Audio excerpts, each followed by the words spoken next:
Tu es allé voir John Carter de Mars. C'est Dastan qui a changé de nom.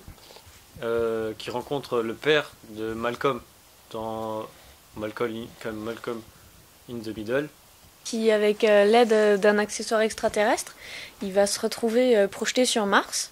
Et il y a eu un bug avec les sables du temps. Au lieu de le faire revenir en arrière, ça l'a transporté sur Mars. Il y a un mage blanc qui vient, qui essaie de poignarder John Marston pour voler en temps plan. Mais après, John Marston, il se retrouve en Dastan sur Mars.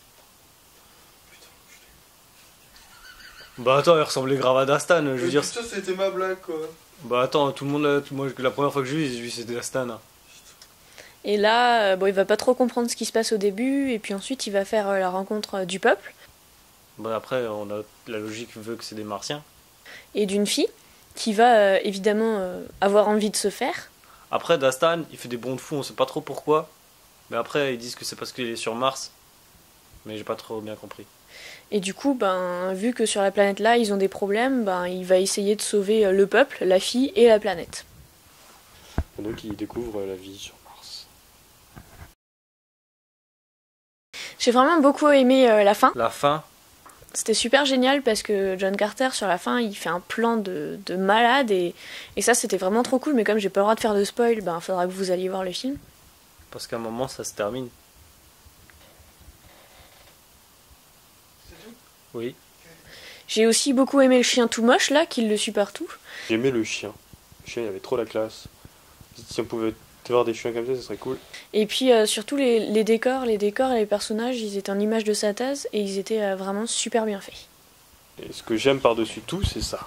Vous voyez ça? Référence cinématographique. Vous en connaissez beaucoup? Alors, ce que j'ai pas aimé, c'est un peu ce qui m'a fait bien aimer le film. Non, en fait, j'ai trouvé que le film était quand même vachement beaucoup inspiré de Pocahontas. Voilà, c'est un Disney quoi. C'est le scénario. Mais sans ce scénario-là, je pense que j'aurais pas autant rigolé. Genre un étranger qui arrive dans une nouvelle contrée, planète, pays, c'est pareil. C'est un peu niais, c'est dommage. Parce que mélanger des cow-boys avec du Star Wars, avec du Spider-Man, avec du Hulk, Et puis qui va rencontrer les autochtones, ou les indigènes, les autochtones. Les autochtones, c'est des êtres avec 8 tonnes. C'est un peu comme dans Prince of Persia.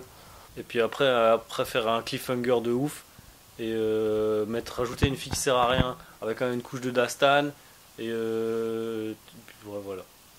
Puis il va vouloir les aider à sauver leur planète, donc ça c'était quand même vachement copier-coller quoi. Les autochtones.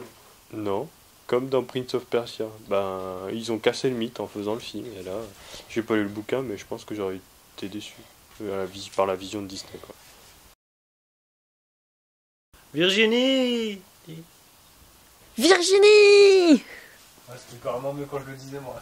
Bah, la princesse, elle était pas très jolie. Moi perso, j'ai pas kiffé. Hein. Rien ne vaut une Scarlett Johansson quoi. Voilà.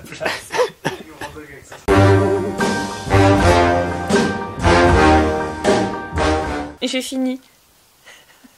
Tu peux m'essuyer. Comment t'as fait le Pékin Express de... J'ai fini, tu peux m'essuyer. C'est enregistré. Ah non! Comment t'as fait le Pékin Express de John Carter?